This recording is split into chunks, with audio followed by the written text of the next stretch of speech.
Drone footage of flooded neighborhoods, downed power lines, rescue boats, navigating debris. The storm is over, but the crisis is far from done. In the wake of Hurricane Beryl, communities across the Gulf Coast are struggling to recover from one of the most destructive hurricanes in recent U.S. history. Wind-swept palm trees, buildings ripped apart, fast responders helping stranded families. Beryl slammed into the Texas coast as a Category 3 hurricane, packing winds of over 120 miles per hour, pushing storm surges into cities and knocking out power to millions. As of today, damage estimates have surged past 15 billion and thousands are still without power in Houston, Galveston, and surrounding areas. Damage on the ground, homeowners clearing debris, flooded gas stations, destroyed schools.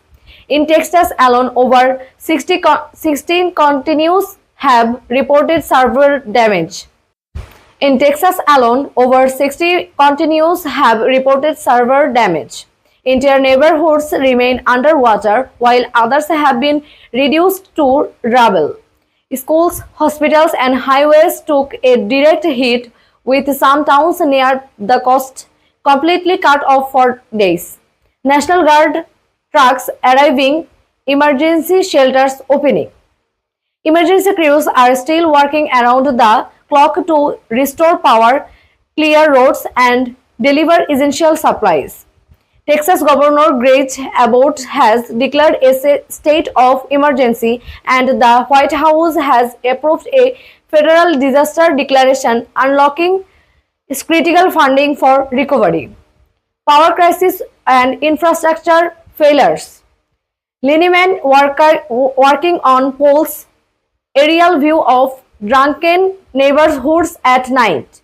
One of the biggest challenges has been the power grid. At the peak of the storm, over 2.5 million customers lost electricity, many of them in high heat, high humidity conditions.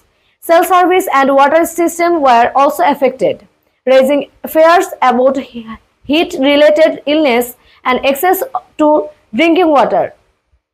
FEMA update, utility companies pledging repairs. FEMA says it could take weeks to fully restore power in some rural and coastal areas.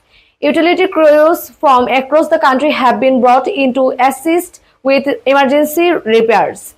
Beryl record-breaking path. Time lapse of Beryl forming in the Atlantic, meteorologist graphics showing trajectory.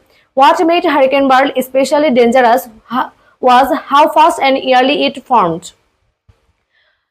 It became the earliest Category 4 hurricane ever recorded in the Atlantic and maintained its strength across the Caribbean before slamming into Mexico and then the US. Climate scientists are warning that Beryl is part of a troubling trend, more frequent, faster intensifying hurricanes fueled by unusually warm ocean waters. Climate experts say that we are now seeing storms intensify at rates we used to think were rare. That's a direct result of rising sea surface temperatures linked to climate change. Communities begin to rebuild, volunteers handing out meals, people cleaning out homes, rebuilding efforts starting. Despite the devastation, stories of resilience and unity are emerging.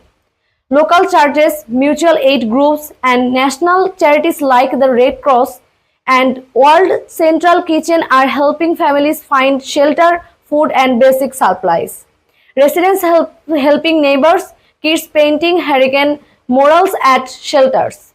From Houston to Corpus Christi, the message is clear.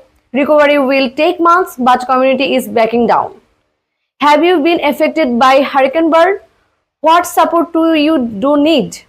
Stay with us from counting coverage of Hurricane Beryl recovery, extreme weather updates, and climate-related story right here.